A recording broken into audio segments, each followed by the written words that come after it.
bencana tak datang dengan suara keras. Ia hadir pelan, merenggut rasa aman, lalu meninggalkan manusia di antara hidup dan hilang.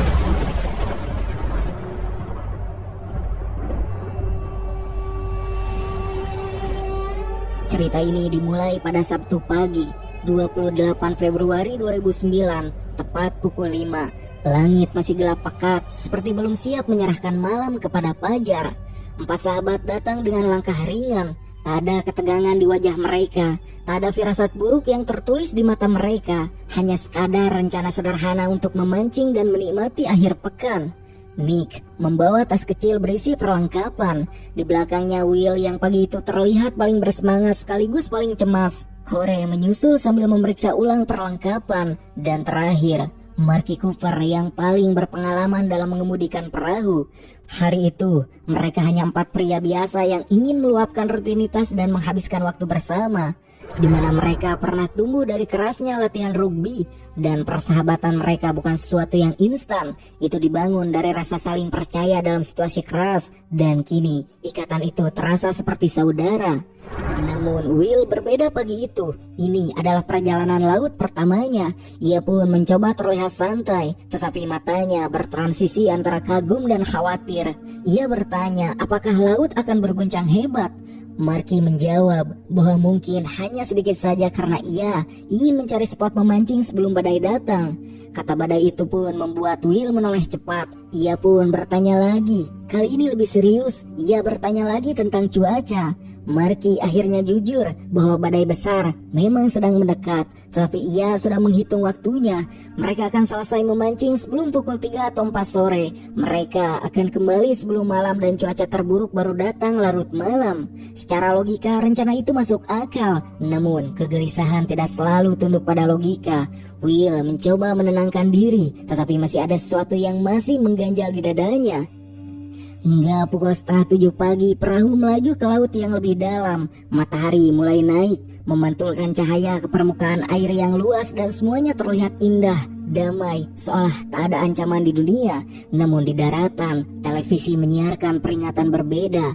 Angin dingin kencang, badai besar, gangguan atmosfer tingkat atas, dan Ibu Nick melihat laporan itu, di mana jantungnya berdebar. Ia pun langsung menelpon putranya. Telepon pun berdering lalu masuk ke voicemail. Ia pun meninggalkan pesan. Suaranya penuh kekhawatiran. Ia hanya ingin memastikan Nick tahu tentang badai. Namun pesan itu tak akan pernah didengar oleh Nick. Di laut, mereka tiba di spot pertama dan mulai melempar kail yang tak butuh waktu lama sampai Nick menarik ikan besar dari air. Marky menamai tempat itu Cooper Hall. Katanya spot ini tak pernah mengecewakan. Nick bercanda bahwa namanya terdengar aneh.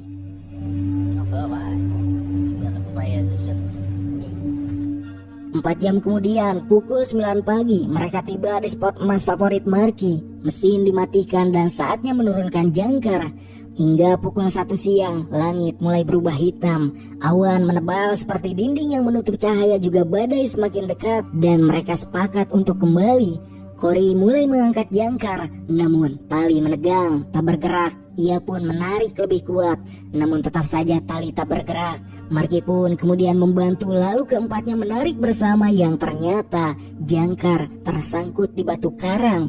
Menyadari itu, Marky membuat sebuah keputusan. Mesin dinyalakan, perahu bergerak maju perlahan mencoba menarik jangkar dengan tenaga mesin, dan ia menyuruh semua orang berpegangan hingga mesin menggeram keras. Bagian depan perahu terangkat dan bagian belakang tertarik ke bawah, yang membuat mereka tergantung pada rel dan mata mereka tertuju pada tali yang tegang di belakang. Dan tak ada yang melihat ke depan, juga tak ada yang melihat dinding air yang sedang bangkit dan gelombang raksasa menjulang. Ketika mereka menyadari perubahan cahaya dan mendengar gemuruh aneh, semuanya sudah terlambat. Gelombang itu menghantam bagian depan perahu yang membuat perahu seketika terbalik.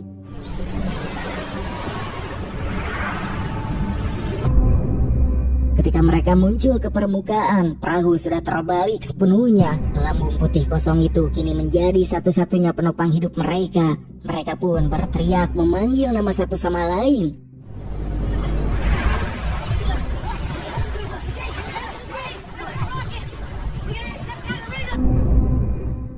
tali jangkar yang masih terpasang membuat perahu itu tak hanyut jauh, tetapi itu juga berarti jangkar masih tersangkut di dasar laut dan kini seseorang harus menyelam. Cory pun menarik napas dalam yang tanpa banyak bicara. Ia menghilang di bawah permukaan air yang keruh hingga ia pun muncul kembali terengah dan jangkar tersangkut kuat di batu karang juga tak mudah untuk dilepaskan. Akhirnya Marky ikut turun membantu dan mereka mencoba menarik. Dengan usaha keras, tali itu berhasil dilepaskan.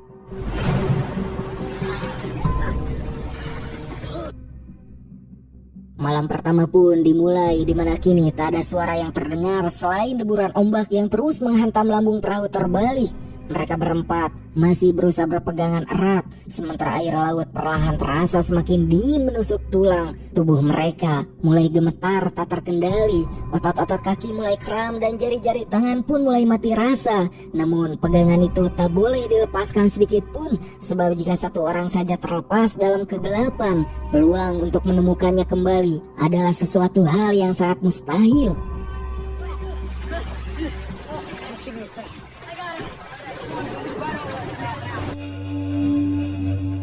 Mereka pun mencoba tetap berbicara satu sama lain, membicarakan hal-hal kecil tentang keluarga hingga pertandingan rugby, di mana kenangan yang terdengar biasa itu kini terasa seperti jangkar mantel agar mereka tidak tenggelam dalam kepanikan yang luar biasa. Beberapa kali ombak besar datang tanpa peringatan yang membuat tubuh mereka terangkat lalu dihantam kembali dengan keras. Air asin pun mulai masuk ke mulut dan hidung. Setiap detik yang berlalu kini terasa seperti ujian daya tahan yang sangat menyiksa. Jam demi jam berlalu tanpa bisa dihitung. Tak ada yang benar-benar bisa tidur, di mana mereka hanya memejamkan mata beberapa detik. Lalu seketika tersentak kembali karena menyadari tubuh mereka hampir terlepas dari perahu. Hingga kelelahan mulai menyerang pikiran, konsentrasi menurun dan bicara mereka menjadi semakin lambat. Di suatu titik malam itu, Marky menyadari sesuatu yang tak bisa diabaikan, bahwa mereka harus segera membuat keputusan saat pagi datang, antara tetap menunggu di sana atau mencoba berenang mencari bantuan. Namun ternyata malam itu belumlah usai, sebab angin kembali berhembus lebih kencang menjelang dini hari, di mana ombak menghantam lebih keras dan perahu berguncang hebat. Beberapa kali mereka hampir terlepas dan hanya terselamatkan oleh refleks terakhir serta genggaman yang sudah nyaris mati rasa.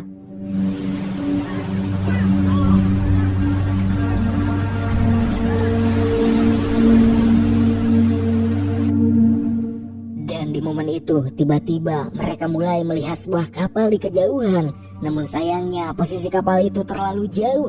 Mereka pun berusaha berteriak dan melambaikan tangan sekuat tenaga, tapi tetap tak ada respon sama sekali sebab kapal itu berlalu begitu saja. Dan harapan yang sempat naik kini kembali runtuh. Di titik itu, setelah satu-satunya harapan yang mereka miliki terasa runtuh perlahan, keraguan yang sebelumnya masih tersisa di benak mereka mulai menghilang. Bukan karena mereka yakin akan selamat, tapi karena mereka sadar waktu mereka semakin menipis. Sebab laut tak memberi peringatan, ia hanya terus bergerak dan terus mengambil. Tubuh mereka pun menggigil bukan lagi sekadar karena dingin, melainkan karena tubuh mereka mulai kehabisan tenaga untuk melawan. Dan di tengah keadaan yang semakin tidak terkendali itu, tiba-tiba Cory teringat sesuatu yang ia lupakan, yaitu tas ranselnya. Tas yang sempat terjatuh ketika perahu mereka terbalik. Tas yang mungkin masih terjebak di bawah badan perahu. Sebab di dalam tas itu tersimpan ponsel milik mereka masing-masing. 4 ponsel, 4 kemungkinan terakhir. Harapan kecil yang nyaris padam itu kemudian menyala kembali, yang tanpa membuang waktu dengan sisa tenaga yang hampir habis. Cory menarik nafas sangat dalam, lalu ia menyelam. Nick, Will, dan Marky menatap permukaan air dengan jantung berdebar tak karuan. Ombak kecil membuat pandangan mereka tak stabil. 5 detik, 6 detik, 7 detik, lalu Cory muncul kembali, terengah-engah, wajahnya pucat namun tas itu ada di tangannya. Mereka pun langsung meraih tas itu dengan tangan gemetar. Tas pun dibuka, ponsel diambil, layar ditekan, satu menyala lalu yang lain. Untuk sepersekian detik, Jantung mereka ikut menyala, seolah takdir memberi mereka kesempatan kedua. Mereka pun membayangkan menelpon keluarga, mendengar suara orang terkasih, meminta bantuan juga memberi koordinat. Namun layar itu hanya menampilkan satu hal, yaitu tak ada sinyal, tak ada bar jaringan, juga hanya tulisan kosong yang menampar harapan mereka. Dan di tengah laut lepas, mereka benar-benar sendirian. Belum sempat mereka mencerna kenyataan pahit itu, sebuah ombak besar datang tanpa peringatan. Perahu terbalik terguncang hebat, tubuh mereka hampir terlepas dan ponsel nyaris terjatuh kembali ke laut. Harapan yang baru saja tumbuh kembali diguncang.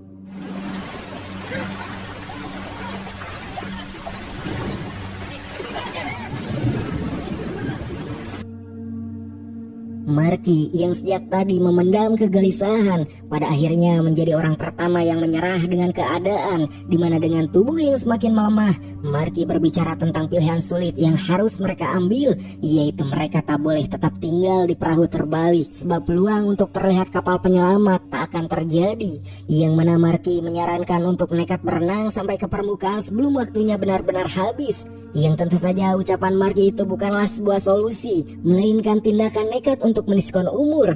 Belum sempat bisa menenangkan Marky yang ingin melakukan tindakan nekat, Will dan Nick malah mendapati jika sahabat mereka yaitu Cory yang secara fisik paling besar dan paling kuat di antara mereka, kini juga mulai menunjukkan tanda-tanda melemah seperti Marky, tubuhnya menggigil hebat. Air dingin yang mereka rasakan sejak semalam telah benar-benar menggerogoti seluruh tenaganya dan hipotermia mulai mengambil alih. Something happening. If it goes down here.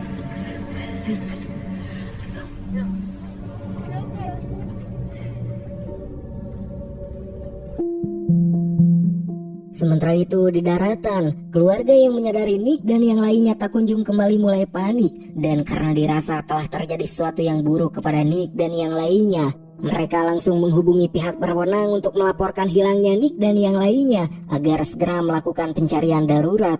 Namun dikarenakan badai besar yang melanda, laut membuat segalanya menjadi lebih rumit sebab koordinat keberadaan Nick belumlah jelas, ditambah lagi cuaca buruk membatasi pergerakan pencarian.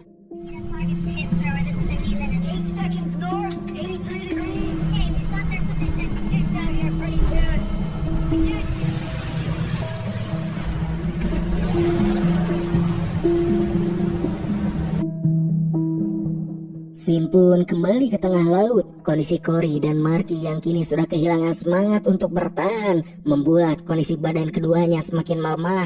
Ucapan mereka mulai tak masuk akal dan keduanya mulai berhalusinasi, seolah ada dorongan kuat yang memanggil mereka dari dalam air, seolah laut berbisik mengajak mereka untuk berhenti melawan. Nick dan Will melihat kedua sahabatnya mulai kehilangan semangat untuk hidup. Mereka pun berteriak untuk menyemangati, juga mengingatkan bagaimana dulu mereka selalu bertahan saat menghadapi kesulitan di pertandingan rugby, bagaimana mereka tak pernah menyerah di lapangan, juga bagaimana mereka selalu bangkit di menit terakhir. Namun dingin bukan lawan yang bisa dijatuhkan, dan laut bukanlah stadion yang pada akhirnya Cory melepaskan genggamannya, lalu disusul oleh Marky, dan lautan pun menelan mereka, juga mereka seketika menghilang.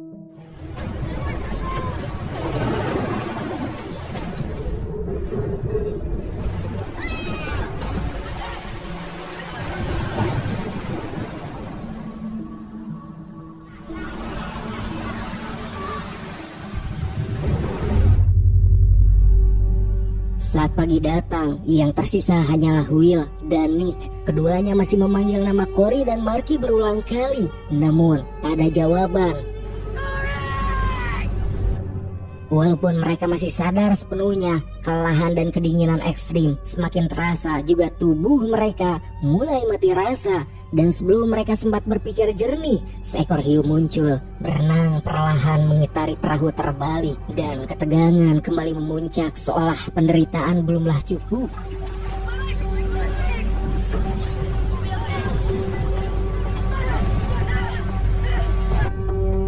Will yang sebelumnya masih yakin bisa selamat, kini mulai pasrah.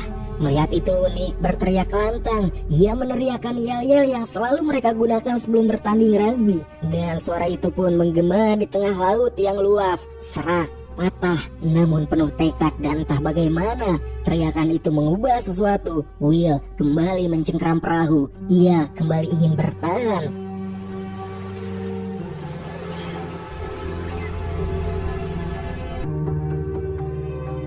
Di daratan, kabar hilangnya mereka kini menjadi berita nasional. Personil penyelamat ditambah, pencarian dilakukan di laut dan juga udara, juga pesawat dikerahkan untuk menyisir area. Namun, cuaca ekstrim yang belum sepenuhnya reda membuat pencarian belum memuaskan hasil. Sementara itu, Nick dan Will terus bertahan. Mereka melawan ombak besar yang terus menghantam tanpa henti.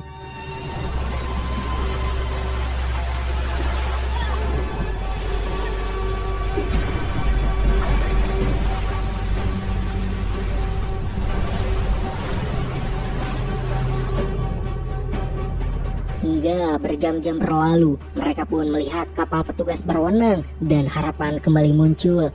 Mereka berteriak lalu melambaikan tangan. Namun jarak pandang yang terbatas membuat kapal itu tidak melihat mereka dan kapal itu pun berlalu begitu saja. Di mana kini harapan mereka kembali tenggelam.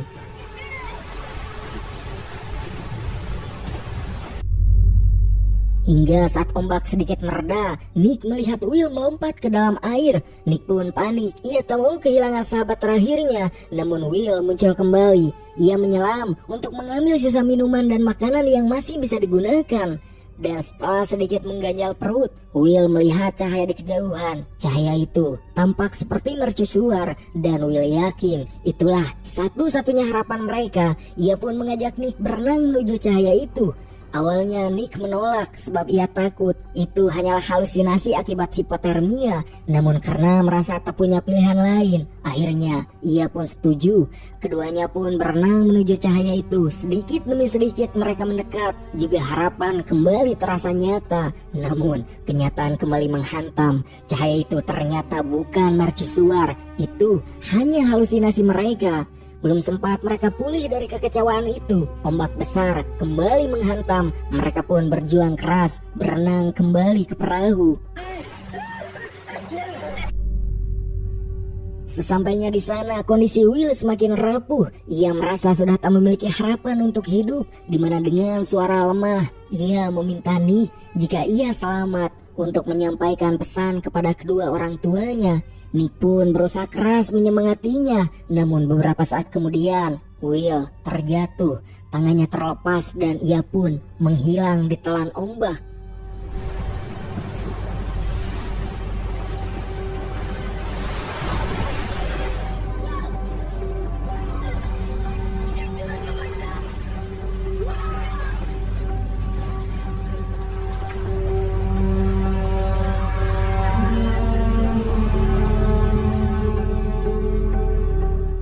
Malam pun tiba, Nick sendirian di atas perahu terbalik di tengah laut luas tanpa suara selain angin juga air.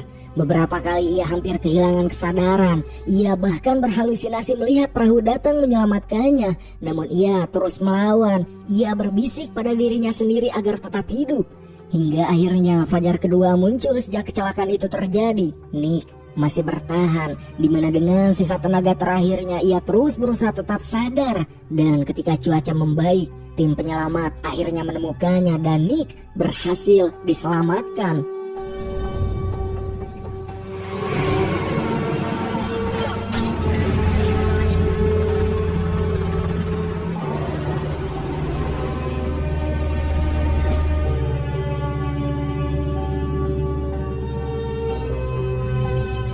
Ia dibawa ke rumah sakit untuk perawatan, namun 3 sahabatnya tertinggal di bawah garis horizon. Dan kini nama mereka pun menjadi bagian dari laut. Namun keberanian mereka tidak tenggelam, sebab melalui suara Nick, kisah itu tetap hidup. Sebuah kisah tentang persahabatan, tentang ketahanan manusia, juga harapan yang bertahan bahkan ketika segalanya terasa sangat mustahil. Karena terkadang yang membuat seseorang selamat bukan hanya kekuatan tubuhnya, melainkan alasan untuk tetap hidup.